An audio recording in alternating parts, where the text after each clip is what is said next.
అసలు శ్రీకృష్ణుడి వస్తువుల్లో మెడికల్ ఇన్స్క్రిప్షన్ ఉండవేంటి సార్? మనకి కనిపించడం లేదు అంటే మన కన్ను చూడలేకపోతోందని అర్థం, లేదని కాదు. శ్రీకృష్ణుణ్ణి దేవుడు అని ముద్ర వేసి మనిషికి నేలకి దూరం చేయొద్దు. గీతతో కోట్ల మందికి దారి చూపించిన అతనికన్నా గురువెవరు?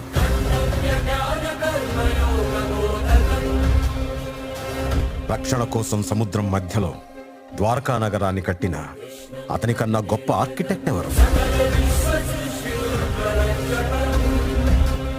వేణుగానంతోనే గోవుల్ని గోపికల్ని కట్టిపడేసే అతన్ని మించిన మ్యూజిషియన్ ఎవరు?